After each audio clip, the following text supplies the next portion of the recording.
غوث پاک نے سر پہ ہاتھ رکھنے کی بجائے صلاح الدین کہتے ہیں میری گردن پہ گلے پہ ہاتھ رکھا. اور صلاح الدین پوری جنگوں میں چند اکیلے ہزاروں میں گھس جاتے تھے مگر صلاح الدین کی گردن کوئی اڑا نہ سکا, کوئی اس کو شہید نہ کر سکا. جب بستر پہ دنیا سے جا رہے تھے تو لوگوں نے کہا صلاح الدین اتنے ہزاروں کی فوج میں گھستے تھے مگر تم قتل نہ ہوئے. تو مسکرا کے کہتے تھے کیسے وہ گردن کٹتی جس پر شیخ عبد القادر جیلانی نے ہاتھ پھیرا تھا. وہ گردن کیسے کٹتی جس پر غوث اعظم. غوث پاک نے جو بیت المقدس کے فاتحین تھے اس میں 60% حضور غوث پاک کے مرید اور خلفاء تھے. تاریخ پڑھی آپ کیا سمجھتے ہو؟ غوث پاک کے مدرسے سے ایک وقت میں 3-3 ہزار علماء اور فاضل فارغ ہوتے تھے اور غوث پاک اپنا پورا مدرسہ اپنے خرچے سے چلاتے تھے. چندے کا کوئی سسٹم نہیں تھا, بادشاہ سے کچھ نہیں لیتے تھے. ابھی میں بتانے لگا ہوں آخری بات کے طور پہ کہ بادشاہ کی حالت کیا کر رکھی تھی. کئی ملکوں میں غوث پاک کا کاروبار چلتا تھا اس دور میں. انٹرنیٹ کا دور نہیں تھا, ٹرین کا دور نہیں تھا, پلین کا. کئی ملکوں میں غوث پاک کا مال تجارت جاتا تھا. اتنے مالدار تھے غوث پاک کہ روزانہ نئے کپڑے پہنتے تھے اور دوسرے دن اس کو فقیر کو پہنا دیتے تھے. یہاں تو عالم اگر کرانہ دکان کھول لے تو پوری بستی کو تکلیف ہوتی ہے کہ یہ مولوی ہے کیسا جو کرانہ دکان چلے. غوث پاک تاجر ہے پھر بھی بڑا پیر مانے گا, اور امام نے کرانہ دکان کھول دی تو اس کو امام ماننے تیار. صحیح فرمانے والے, یہ کیا فکر ہے؟ ارے کوئی تاجر سے کم ہے آپ کے یہاں؟ جس کا کلمہ پڑھتے ہو وہ نبی ملک شام تک جاتے تجارت کرنے, جس کے مقلد ہو وہ امام اعظم بھی تاجر تھے, اور جس کے مرید ہو وہ غوث اعظم بھی تاجر تھے. لوگوں کے ٹکڑوں پہ پلنے کی بدعت تو ابھی ایجاد کی گئی میرے بھائی. ہمارے بزرگ ٹکڑوں پہ پلنے والے نہیں تھے, اپنے ٹکڑوں پر دنیا کو پالنے والے تھے. آسماں خان زمین خان زمانہ مہمان, صاحب خانہ لقب کس کا ہے تیرا تیرا. اور نکلو دقیانوسی فکر سے ستاروں کے آگے جہاں اور بھی ہے, ابھی عشق کے امتحان اور بھی ہے. تو شاہی پرواز ہے کام تیرا, تیرے سامنے آسماں اور بھی. مذہبی طبقے کو اپنے امام کو کہو حضرت آپ تجارت کریے میں آپ کا سپورٹ کرتا ہوں, چلو اپنے پارٹنرشپ میں کرتے, چلو کرتے. اماموں کو تاجر بناؤ تاکہ نہ پھر تقریر کی کوئی فیس طے کرے گا نہ تراویح کی کوئی فیس طے کرے گا. کیوں؟ جب تقریر کرنے والا تمہاری طرح سیٹ ہوگا تو وہ اور پیسہ دے کر کے جائے گا, وہ مانگ کر کے کیوں جائے گا؟ مانگنے والی قوم تو تم نے بنا رکھی ہے نا, کیونکہ تم اپنی قوم اپنے مذہبی طبقے کو کچھ کرنے نہیں. امام اعظم تاجر تھے, کچھ نہیں, کوئی تکلیف آپ کو نہیں ہے نا. لیکن امام اعظم کے دور میں ہوتے تو جیسے آج اپنے امام سے تکلیف ہے اس دور میں بھی آپ کو امام اعظم سے بھی تکلیف ہوتی, کیونکہ جب آپ کے پاس تکلیف والا دل ہے تو آپ کریں گے کیا, ہے نا. تو خدا را ذرا فکر اونچی کیجیے, خدا تجھے کسی طوفان سے آشنا کر دے کہ تیرے بحر کی موجوں میں اضطراب نہیں. بات کیا کر رہا تھا؟ سرکار غوث پاک اپنا مدرسہ اپنے پیسے سے چلاتے تھے تجارت, اور کتنے 3000 فارغ ہوتے, ہر سال فارغ ہوتے تھے. تو جس مدرسے سے 3000 فارغ ہو رہے ہوں اس میں پڑھتے کتنے ہوں گے؟ 30 بچے فارغ کرو تو کم سے کم 300 پڑھانا پڑتا ہے, تو 30 فارغ ہوتے ہیں. تو جہاں 3000 فارغ ہو رہے ہو تو وہاں پڑھتے کیا؟ پھر کس کا خرچہ؟ صرف غوث پاک کا. اور بادشاہ کی حالت کیا؟ بس بات ختم ہو رہی ہے. بادشاہ ایک دن آیا, پہلے بھیجتا تھا, بہت تحفے بھیجتا تھا غوث پاک کو, بہت گفٹ بھیجتا. غوث پاک کہتے تھے واپس لے جاؤ, حرام کا مال مجھے نہیں چاہیے, کسی اور لے جاؤ. ایک دن بادشاہ خود آیا اور وہ جو تشت ہوتے ہیں اس میں درہم و دینار کی تھیلیاں بھر بھر کے لایا. غوث پاک سے کہا حضور قبول کر لیجئے. غوث پاک پھر غوث پاک تھے, گول چہرہ, ملی ہوئی بھویں اور گندمی چمکدار رنگ, داڑھی سینے کو گھیرے ہوئے اور پتلے پتلے ہونٹ, انار کے دانوں کی طرح جمے ہوئے دانت, مشک کی جسم سے آتی ہوئی خوشبو جس پر کبھی مکھی نہیں بیٹھی. 70,000 کے مجمع میں اتنی بلند آواز سے گرجدار تقریر کہ پہلا بندہ سنتا تھا تو 70,000 کے مجمع میں آخری بندہ بھی ویسے ہی سنتا تھا. یہ آواز کی گھن گرج اور غریبوں سے اتنا پیار ان کے ساتھ بیٹھ جائیں، اور بادشاہ آئے تو اس کے لیے اٹھ کے کھڑے بھی نہ ہو، کبھی اس کے لیے اٹھ کے کھڑے نہیں۔ اور ہم لوگ غریب نظر انداز اور مالدار کو غلام، مالداروں کی غلامی۔ غریب کا جنازہ پڑھنے کے لیے کوئی نہیں آتا، اور مالداروں کے یہاں جنازے کا کاندھا بدلنے والوں کی قطار لگی رہتی ہے۔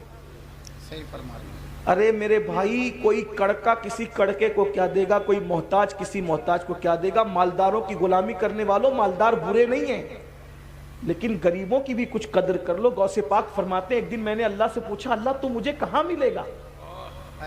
اللہ سے میں نے پوچھا، اللہ تو مجھے کہاں ملے گا؟ تو اللہ نے فرمایا، غریبوں کی بستی میں ڈھونڈ لے، تو میری رحمت کو وہیں پہ پا لے گا۔ سبحان اللہ، سبحان اللہ، سبحان اللہ۔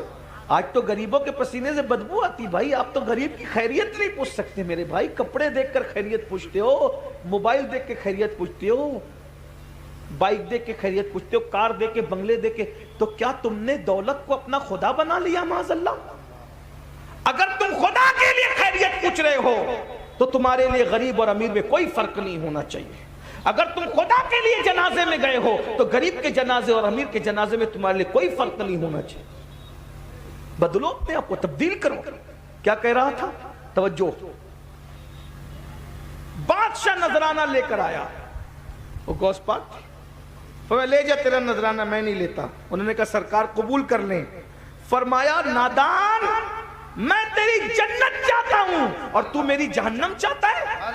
لوگ کے خون پسینے کی کمائی نچوڑ کر میرے پاس لاتا ہے، حرام میرے پاس لاتا ہے۔ اس نے کہا حضور لے لیجئے۔ غوث پاک نے جلال اور غصے کی کیفیت میں 2 تھیلیاں اٹھائی جس میں مال بھرا ہوا تھا، اور اس کو جب نچوڑا ہے فاتح خیبر کے بیٹے نے قوت حیدری سے، تو پھر اس تھیلی سے خون ٹپکتا ہوا نظر آیا۔ غصے میں فرمایا لوگوں کا خون نچوڑ کے لا کے مجھے تحفہ دیتا ہے، اگر تیری نسبت رسول کا خیال نہ ہوتا تو ان تھیلیوں کو اتنا نچوڑتا کہ تیرا محل اس خون میں ڈوب جاتا۔ غریبوں کی رقم لوٹتا ہے، غریبوں کے خون پسینے کو لوٹ کے میرے پاس لاتا ہے، لے جا، یہ جس کی امانت ہے اس تک پہنچا دے۔ غوث پاک ایک خوبصورت جملہ سنے، بات پوری۔ غوث پاک کہتے ہیں اپنی قوم سے تقریر کرتے ہوئے، روزہ رکھتے ہو رمضان شریف کا؟ میں بھی ان کی نقل میں پوچھ رہا ہوں، بولو بھائی رکھتے ہو تو بولو۔ غوث پاک کہتے ہیں پانی حلال، صبح صادق سے غروب آفتاب تک پانی چھوڑ دیا، یہ روزہ ہے؟ یہ نا روزہ؟ کھانا حلال، صبح صادق سے غروب آفتاب تک کھانا چھوڑ دیا، یہ نا روزہ؟ وظیفہ زوجیت حلال، صبح صادق سے غروب تک چھوڑ دیا، 3 چیزوں کے چھوڑنے کا نام یہی ظاہری روزہ ہے۔ غوث پاک کہتے ہیں حلال پانی سے دن بھر بچتے ہو، جملہ غور کریں، اسی جملے پہ بات پوری ہوتی میرے مرشد کے جملے پہ، میرے اللہ کرے کسی کے دل میں بات اترے۔ فرماتے ہیں پانی حلال تھا، دن بھر پانی نہیں پیا، یہی روزہ؟ کھانا حلال تھا، دن بھر کھانا نہیں کھایا، یہی روزہ؟ وظیفہ زوجیت نہیں کیا، یہی روزہ؟ لیکن جب افطار کرنے بیٹھتے ہو تو خون سے افطار کرتے ہو، افطار خون سے کرتے ہو۔ اب لوگ حیران، غوث پاک پھر غوث پاک کہا ہم خون سے کیسے افطار کرتے؟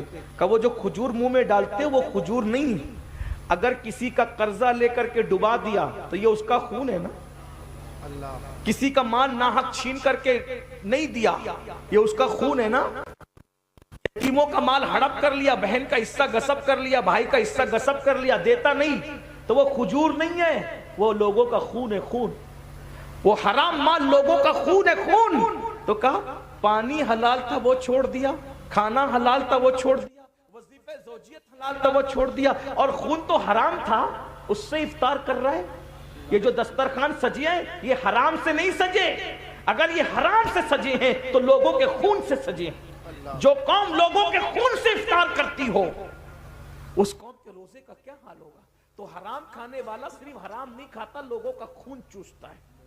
تو غوث پاک فرماتے اگر دنیا کی اور آخرت کی کامیابی چاہتے ہو حلال کو لازم پکڑو۔ غوث پاک کا ایک قول، کسی نے کہا غوث پاک مرشد آپ کو اتنی ترقی کیسے ملی، یہ مقام کیسے ملا، یہ مرتبہ کیسے ملا؟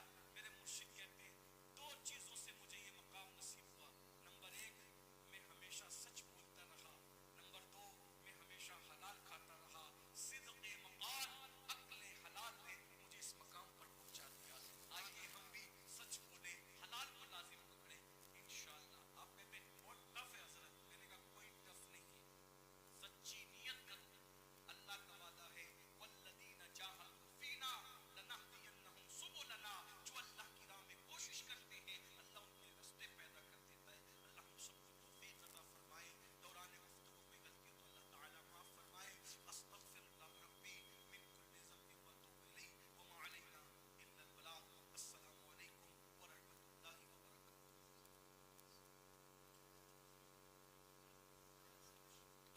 اسلامک نعت و بیان سننے کے لیے ہمارے